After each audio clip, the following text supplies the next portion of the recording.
Hi, my name is Nick, and on today's video, I'm going to talk about how to become an artist manager and set up a management arm for your record label.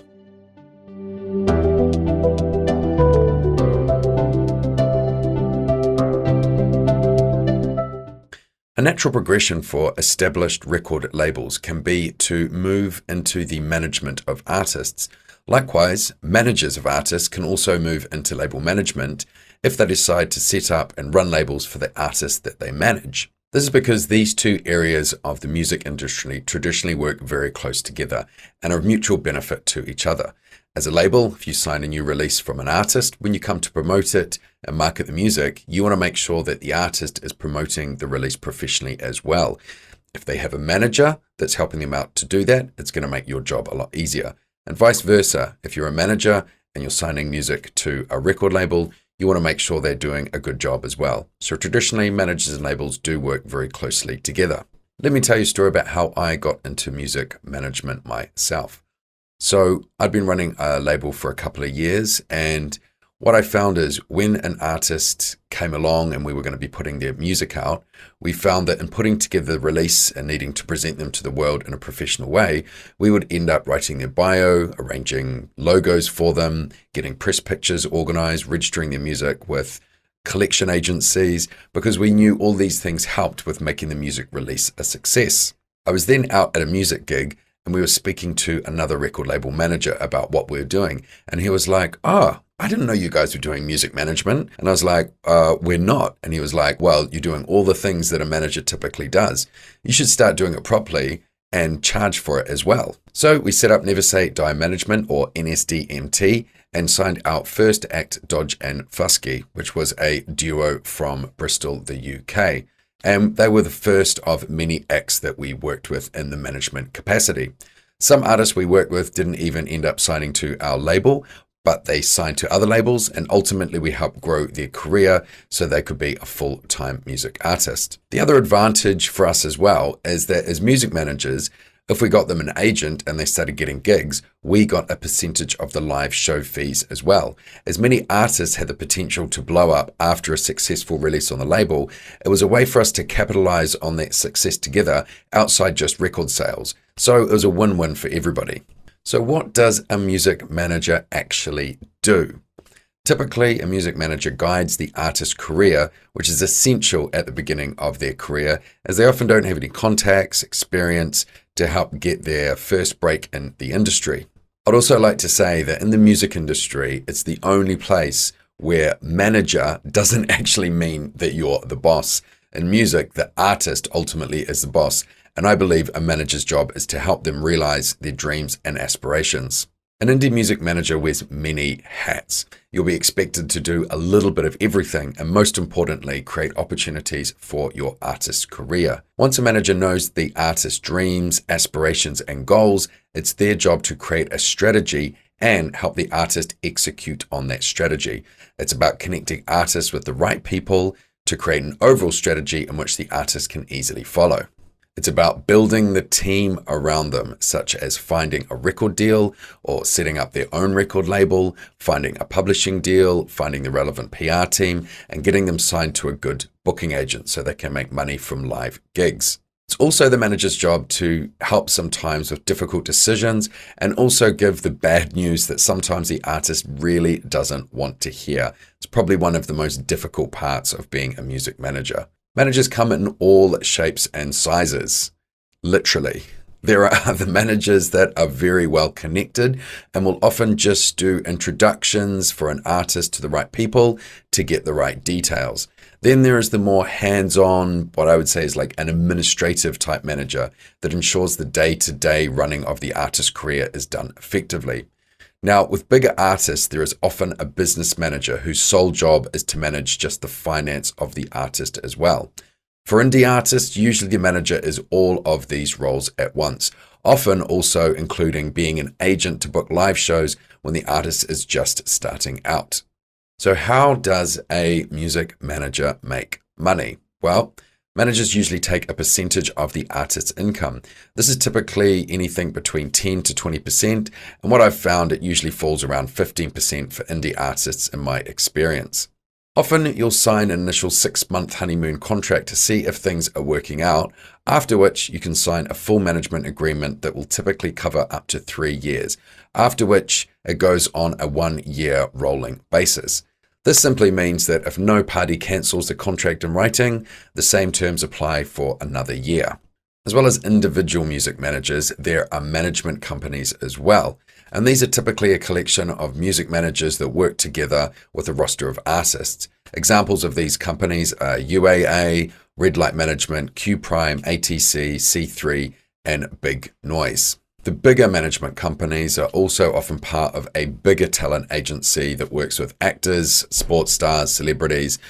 Companies such as this is United Talent Agency, Creative Artist Agency, otherwise known as CAA, and William Morris Endeavour, WME. If you're starting a record label and will be signing new talent, you may find yourself managing the younger and less experienced artist when organizing a release for them. If you do find yourself in this position, you may want to formalize the management activities and create a management arm for your company. Some people argue that having your management and label team as the same people under one roof can be a conflict of interest. And when speaking about major label deals, I would tend to agree with that. However, for indie labels, it can be a real advantage. It means you can make decisions quickly, move forward effectively with an artist's career, and there's going to be no back and forth on emails where you can find everyone is stirring the pot, adding their own opinions because they simply think that they have to.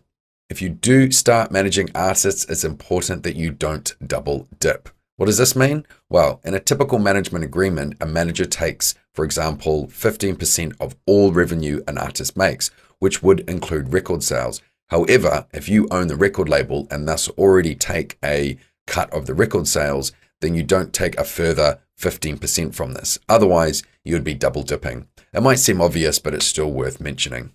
So, how do we go about setting up a management company? Well, if you already have a record label, the easiest thing to do is simply set up a brand name to trade under, such as if you had Ersatz Records, you could just simply set up Ersatz Management. The next thing you need to do is to agree what your responsibilities are and what percentage of the artist's income you'll take for your services. The management contract will outline these details, so we can break down a management contract template to understand how all of this works. So a quick note, the term talent is typically used in management contracts in the entertainment industry when referring to artists, and we will use the words talent and artist interchangeably when discussing management. Okay, let's look at a contract and break each section down. Before we crack on, if you like what you're seeing here in the video, make sure you click on the like button. And if you want to see more videos like this on how to start, run, and grow your own independent record label, hit that subscribe button too. So at the top of the agreement, you're going to have your management company logo, address, and the date of the agreement. Following this is the parties section. Here is where you'll detail the legal names of each party the contract is between. So this is going to include the physical address of each party. And for a solo artist, you're going to end it with talent. If the artist has multiple members, you need to write each of the individual's full legal name and their address, and then include the term jointly and severally talent at the end. Next up, we've got type of agreement. This is a management agreement or management contract. Secondly is the territory. If the artist you are signing the music is releasing worldwide, you're probably going to want to use the word world. If you're only signing for one territory or country, amend this section to the appropriate details, such as North America. Next, we've got the scope, and this states that you are the exclusive manager for the artist in the entertainment industry and that you're not responsible for managing activities outside this area, such as personal or private matters. Next, we have duties, and this outlines the duties as a manager that you'll be expected to perform in the scope of your role as being a music manager. Now, these are just a guide, and you may want to edit this to an artist's particular requirements. For instance, if you'll also be taking the role of an agent and you'll be arranging travel itineraries for live shows, you might want to put that in there as well. the more duties you're required to perform that should be reflected in what your commission is, which, following up next, is the commission section. So this section details what percentage of the artist revenue you as a manager takes commission on. Now, depending on the size of the artist and which genre of the music industry they're in, this will change. Typically, the range is between about 10 and 20%. There is also an allowance for a change in commission for when an artist's income exceeds a set amount. So management can share in a larger part of the income, and it can act as an incentive to reach this goal. If commissioning on activities prior to signing the artist, then include prior to wording. For example, you would include this wording to cover income from music royalties on previous recordings that the artist has not been paid and that the manager will be chasing up for payment. This section also states the non-commissionable income, typically revenue related to expenses and free gifts and services. The post-term section. Now, this section is sometimes called a sunset clause, and it outlines the commission the manager receives if the manager and artist go separate ways, or the artist moves to a new manager or a bigger management company. This serves to protect the current manager. For instance, the manager works on a big deal and the artist decides to move to a new manager just before signing that deal. The current manager still benefits from the work that they have done. The 50% of paid rate means that in any deals or revenue streams that the manager was part of during the term, the manager will receive 50% of the original commission post-term. So, for instance, if the artist released an album during the term and the manager was on a 15% commission, after the term, the original manager will receive half of that, or 7.5% of the revenue for 3 years. The three other sections state that any recordings, compositions, and deals made prior to or within the 6 months after the term ending are included in the post-term. Again, this is to protect the manager. So if the artist moves to a new management company and immediately signs a large record or publishing deal, the manager beforehand still benefits from this deal. This post-term clause is something that may have to be negotiated with the talent depending on what stage the talent is at in their career.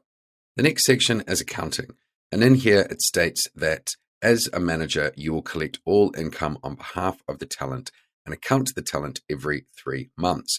Sometimes this might change to every month, and if the talent has an accountant that invoices on behalf of them, then you may have to amend this section to reflect the arrangement. Next section is audit, and this clause outlines the details of how the artist can audit the income statements of the manager or the management company. This is really required between independent talent and managers, but if it is required, a specialist accountant is usually assigned to audit the books. Next, we have the expenses section. So any expenses you as a manager might incur fulfilling your duties can be reimbursed. For instance, paying the artist Uber, paying for delivery of flowers, or for paying for a photo shoot. Any expenses above $500 needs prior approval before spending, and that amount can be adjusted as well. Next is the termination section. And in here, this basically states that you can terminate the agreement if the talent is breaching the agreement and that you notified that talent of the breach and they didn't remedy it within 30 days. Next, we have the warranty section. And this clause states what the talent is expected to do in the role of the artist and in dealings with you as a manager. In summary, the talent agrees that they won't enter into any agreements that would interfere with the manager duties, that the talent must be over the age of 18 and is responsible for their own taxes, that the talent will send any inquiries or offers to you as a manager, that they will act professionally and turn up to gigs, interviews, and act in a sober manager, that they will cooperate with the manager to advance their career, that they will keep the manager informed of where and when they will be available, and that they share all information about income sources, and that you, as a manager, has advised them to take legal advice before signing the contract. Next, we have the indemnity clause, and this clause states that if the talent did something against what they agreed in the warranties above, for example, trashing a hotel room, the manager has the right to be compensated for any costs associated with dealing with the issue, such as paying for the damage to be repaired. The manager can hold back an amount of money the manager believes it will cost to cover dealing with such an issue. Next, we have a general clause, and this is a group of clauses that sort of don't fit anywhere else in the agreement. The first clause states that the manager can manage more than one artist. Next, it states that as a manager, you can assign this agreement to any entity that you own or control. For instance, if you created a specialist management company for your group of artists that you manage. The next clause states that the agreement is not a partnership, joint venture, or contract of employment between the manager and the artist. This is to prevent the artist claiming any legal rights that fall under any of these types of relationships, such as employment rights. The next clause states that if some of the terms in the contract are held to be illegal or otherwise unenforceable, the remainder of the agreement should still apply. For instance, for if some reason it became illegal to provide business advice to the talent, it would not void the whole agreement. It would be deleted or modified, and the rest of the agreement terms would still apply. If the talent is more than one artist, as stated in the parties section at the beginning, then you need to include the clause, "This agreement shall apply to and bind artist jointly and severally." If the artist is only one person, then you delete this clause. The last clause states that if either party wants to change any part of the agreement, it has to be agreed by a written document that is signed by both parties. The last section is jurisdiction. The final clause states which country the jurisdiction of the agreement, and if there is any disputes, which court of law they will be settled in. This changes depending on the country of state your record label is based. The final section is for signing. Edit to state your record label name, your legal name, the artist's legal name, and if there is more than one member of each artist, then add the respective member's legal name here as well. You can copy this agreement template for your own management company, but remember, this is being used for educational purposes, and should you use this example, we recommend you get a consultation with an attorney or lawyer to get the stamp of approval on your version of the agreement before signing any deals with artists. Okay, so now you should have a good understanding of why you'd start a management company, what types of managers are there, and the roles and responsibilities, plus how you can start your own management arm of your business and start managing artists for yourself today. If you want a copy of this management contract, you might want to join the Label Machine and get access to this contract and many other marketing and distribution tools for running your music career. Just check the link below. Thanks for watching, and I'll see you in the next video.